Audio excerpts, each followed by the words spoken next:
Il y a des moments où la vie vous brise si complètement que vous ne savez même pas par où commencer à ramasser les morceaux. J'avais 17 ans quand j'ai appris que l'amour peut être un mensonge et que la famille peut vous abandonner quand vous en avez le plus besoin. Avant de continuer, je vous demande une petite faveur. Si cette histoire vous touche, abonnez-vous. Ces mots ont un coût, et votre soutien m'aide à continuer à partager des vérités qui comptent. Je m'appelle Sarah, et aujourd'hui j'ai 38 ans. Je vis à Annecy, dans cette maison que j'ai achetée avec mes propres mains, mes propres rêves. Mais il y a 21 ans, j'étais une adolescente enceinte, chassée de chez elle par ses propres parents, en plein mois de janvier. Tout a commencé avec Maxime. Maxime Dubois, le fils du notaire de notre petite ville de Chambéry. Vous savez, ce genre de garçon que toutes les mères adorent. Poli, ambitieux, avec des projets plein la tête. Nous étions ensemble depuis 2 ans quand j'ai découvert que j'étais enceinte. Je me souviens encore de ce moment. Le test de grossesse dans mes mains tremblantes, ces 2 lignes roses qui changeaient tout. J'avais peur, oui, mais aussi une joie étrange. Naïvement, je pensais que nous affronterions cela ensemble. Quand je lui ai annoncé, Maxime a pâli. Il s'est assis lourdement sur mon lit et a dit ces mots qui résonnent encore dans ma tête. « Sarah, tu comprends que c'est impossible. J'ai été acceptée en prépa à Lyon. Mon père m'a déjà inscrit. Ma vie est tracée. » Sa vie était tracée. Pas la nôtre. La sienne. Et moi dans tout ça, j'ai demandé, ma voix à peine audible. Il a évité mon regard. Tu peux, tu sais, régler le problème. Mes parents connaissent quelqu'un. Discret. Régler le problème. C'est comme ça qu'il appelait notre enfant. Un problème à régler. J'ai secoué la tête. Non, Maxime. Je ne peux pas. Il s'est levé, a pris ses affaires. Alors je ne peux pas t'aider, Sarah. Je suis désolé. Désolé. Comme si désolé suffisait à effacer 2 ans d'amour, de promesses, de rêves partagés. 3 jours plus tard, toute la ville savait. Dans une petite commune comme Chambéry, les secrets ne restent jamais secrets longtemps. Et mes parents, mon Dieu, mes parents. Ma mère a pleuré. Mon père a crié. Puis est venu le silence. Ce silence terrible, glacial, qui précède toujours les catastrophes. Tu as déshonoré cette famille, a dit mon père, sa voix tremblante de rage contenue. Tu as 18 ans dans 6 mois. Débrouille-toi. Ma mère n'a rien dit. Elle a juste détourné le regard, comme si me regarder lui faisait mal. Papa, s'il te plaît. J'ai murmuré. Il n'y a pas de s'il te plaît. Tu as fait tes choix. Maintenant, assume. Et voilà comment, par une nuit de janvier glacial, je me suis retrouvé sur le perron de mes parents avec une valise et 50 € en poche. La neige tombait doucement, presque ironique dans sa beauté, alors que ma vie s'effondrait. Je n'avais qu'un endroit où aller. Ma grand-mère Marguerite, que je n'avais pas vue depuis des années à cause d'une dispute familiale dont je ne connaissais même pas les détails.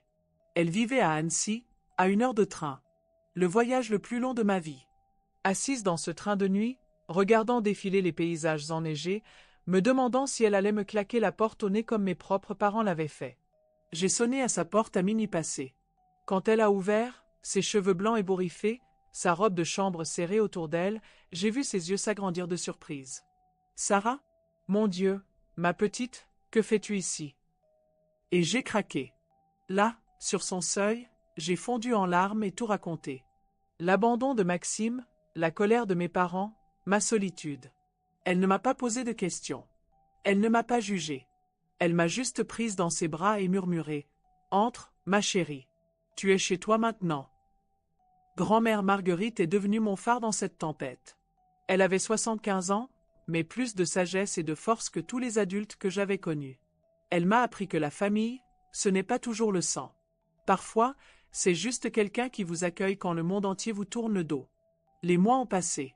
Mon ventre s'arrondissait, et avec lui, ma détermination grandissait. J'ai trouvé un petit boulot dans la boulangerie du quartier. Monsieur Petit, le propriétaire, était un homme généreux qui m'a donné ma chance malgré mon état. Les gens ont besoin de pain, pas de jugement, disait-il en souriant. J'apprenais vite. Le pétrissage, la cuisson, l'art subtil de créer quelque chose de beau avec ses mains. Cela me donnait un sens, un but.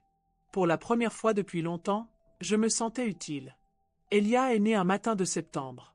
Quand j'ai tenu mon fils dans mes bras pour la première fois, j'ai compris que tout ce que j'avais traversé menait à ce moment-là. Il était parfait. Mes mains, mes rêves, ma résurrection, tout concentré dans ce petit être qui me regardait avec des yeux si profonds. Grand-mère plairait de joie. Tu vois, ma chérie, les plus beaux jardins poussent sur les terres les plus difficiles. Les années ont filé. J'ai continué à travailler chez Monsieur Petit jusqu'à ce qu'il prenne sa retraite et me propose de reprendre la boulangerie. Avec l'aide de ma grand-mère, qui avait mis de côté quelques économies, j'ai pu racheter le commerce. Boulangerie Sarah a ouvert ses portes quand j'avais 23 ans. Elia avait 4 ans et m'aidait déjà à ranger les petits pains dans les corbeilles. Mes clients sont devenus ma nouvelle famille. Ils ont vu grandir mon fils, ont célébré mes succès, m'ont soutenu dans les moments difficiles. Je n'ai jamais eu de nouvelles de Maxime. Parfois, dans les premiers temps, je regardais les journaux locaux, cherchant son nom, me demandant s'il pensait parfois à nous. Mais avec le temps, cette curiosité s'est éteinte. Il avait fait son choix, j'avais fait le mien. Mes parents non plus ne m'ont jamais contacté. Pas une carte à Noël, pas un appel pour l'anniversaire d'Elia. Le silence total. Comme si nous n'avions jamais existé. Grand-mère Marguerite nous a quittés quand Elia avait 12 ans. Cancer. Elle s'est éteinte doucement, dans son lit, ma main dans la sienne. Ses derniers mots ont été « Tu as réussi, ma chérie. Tu as créé quelque chose de beau. » Sa mort a été un déchirement, mais aussi une libération étrange.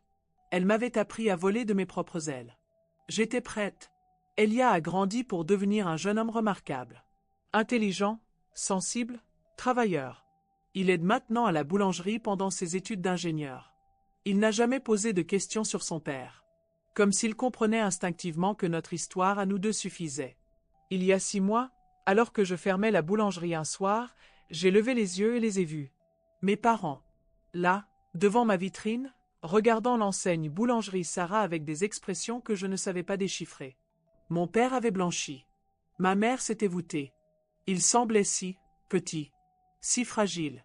21 ans avaient passé, et nous étions tous devenus des étrangers. Ma mère a été la première à parler. Sarah, ma chérie. Ce mot, ma chérie, qui sonnait si étrange dans sa bouche après tout ce temps. Nous avons appris pour grand-mère Marguerite, a dit mon père, sa voix cassée. Nous aurions voulu. Je les ai regardés en silence. Ces gens qui m'avaient mise à la porte, qui avaient choisi l'honneur familial plutôt que leur fille. Qui avaient raté 21 ans de ma vie, 21 ans de leur petit-fils. Nous sommes désolés, a murmuré ma mère. Nous nous sommes trompés. Nous avons eu peur, et nous nous sommes trompés. Désolé. Ce mot encore. Comme si désolé pouvait effacer 2 décennies d'abandon. J'ai ouvert la porte de la boulangerie. Entrez. Nous avons parlé pendant des heures. Ils m'ont raconté leurs remords, leurs nuits blanches, leur fierté quand ils ont appris mes succès par des connaissances communes. Ils voulaient faire partie de ma vie, connaître leur petit-fils. Je les ai écoutés. J'ai entendu leurs douleurs, leurs regrets sincères. Mais j'ai aussi senti cette colère sourde, cette blessure qui ne se refermera jamais complètement. Vous pouvez revenir, j'ai dit finalement. Vous pouvez essayer de rattraper le temps perdu. Mais vous devez comprendre une chose. Cette famille que vous voyez maintenant, cette réussite, cette paix, nous les avons construites sans vous. Elia et moi, nous avons appris à être entiers sans votre amour. Mon père a pleuré. Ma mère aussi. Et moi, étrangement, j'ai ressenti quelque chose qui ressemblait à de la pitié pour ces gens qui avaient choisi la peur plutôt que l'amour. Aujourd'hui, nous essayons de reconstruire. Lentement, prudemment. Mes parents viennent parfois à la boulangerie. Ils connaissent maintenant leur petit-fils, ce jeune homme formidable qui ressemble un peu à Maxime mais qui a mon caractère. Ils ne m'ont jamais demandé pardon directement pour m'avoir abandonnée enceinte. Comme s'ils savaient que certains mots sont trop lourds, trop tardifs pour être prononcés. Mais je vois leurs efforts, leur maladresse touchante pour rattraper tant d'années perdues. Je ne sais pas si je leur ai vraiment pardonné. Le pardon, c'est compliqué. Ce n'est pas un interrupteur qu'on allume ou qu'on éteint. C'est plutôt comme apprendre à vivre avec une cicatrice. Elle fait partie de vous maintenant, elle a changé votre peau, mais elle ne vous empêche plus de bouger. Parfois, quand je pétris la pâte le matin, dans la douce lumière de l'aube, je repense à cette adolescente terrifiée qui a sonné chez sa grand-mère un soir d'hiver. Cette fille qui pensait que sa vie était finie. Si je pouvais lui parler aujourd'hui, je lui dirais « Accroche-toi ». Les fins sont souvent des commencements déguisés. Ma boulangerie prospère. Elia termine ses études avec brio. Mes parents essaient, maladroitement mais sincèrement, de retrouver leur place dans nos vies. Et moi, je suis devenue cette femme que j'admirais dans mes rêves les plus fous. Forte, indépendante, capable d'amour sans avoir besoin qu'on m'aime en retour. L'abandon m'a appris quelque chose d'essentiel. On ne se répare jamais complètement. Les fêlures restent, visibles par endroits. Mais on peut apprendre à être belle avec ses cicatrices. On peut apprendre que l'amour de soi est le seul amour qui ne nous abandonnera jamais. Je regarde parfois les jeunes filles qui viennent acheter leur pain quotidien et je me demande lesquelles traversent des tempêtes invisibles. À celles-là, si elles m'entendent, je veux dire, votre valeur ne dépend de personne d'autre que vous. Ni de celui qui vous a quitté, ni de ceux qui vous ont tourné le dos. Votre valeur, c'est ce que vous construisez avec vos mains, votre cœur, votre détermination. Les trahisons les plus douloureuses viennent souvent de ceux qu'on aime le plus. Mais elles nous apprennent aussi qui nous sommes vraiment quand tout s'effondre. Et parfois, dans ces ruines, on découvre qu'on est plus solide qu'on ne l'imaginait. Cette nuit de janvier où mes parents m'ont fermé leurs portes, j'ai cru mourir de froid et de chagrin. Aujourd'hui, je sais que c'est cette nuit-là que j'ai vraiment commencé à naître. Non pas comme leur fille, mais comme moi-même. Sarah, mère d'Elia, propriétaire de la boulangerie qui nourrit tout un quartier. Femme qui a transformé l'abandon en liberté. Il paraît qu'on ne peut pas choisir sa famille. C'est faux. On choisit tous les jours qui méritent notre amour, notre confiance, notre présence. Ma vraie famille, c'est grand-mère Marguerite qui m'a accueilli sans question. C'est Monsieur Petit qui m'a donné ma chance. C'est Elia qui m'a rendu mère et donc immortelle.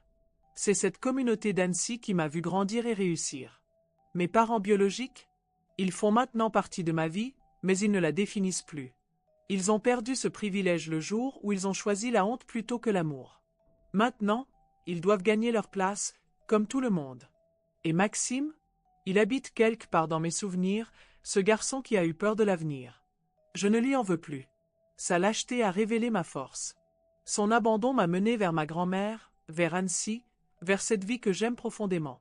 Parfois, les pires trahisons sont les plus beaux cadeaux. Il faut juste du temps pour s'en rendre compte. Le soleil se couche sur Annecy. Dans quelques heures, je me lèverai pour pétrir la pâte de demain. Elia rentrera tard de ses cours. Mes parents passeront peut-être boire un café, toujours un peu gauche, toujours en train d'apprendre à me connaître. Et moi, je continuerai à être cette femme qui a transformé l'hiver en printemps, l'abandon en liberté, la trahison en révélation. Certaines blessures ne guérissent jamais complètement. Mais les cœurs peuvent grandir autour d'elles et devenir plus vastes, plus généreux, plus vrais. Et les commencements, même les plus difficiles, même les plus douloureux, nous appartiennent toujours. C'est ça que j'ai appris. On ne choisit pas ce qui nous arrive. Mais on choisit toujours ce qu'on en fait.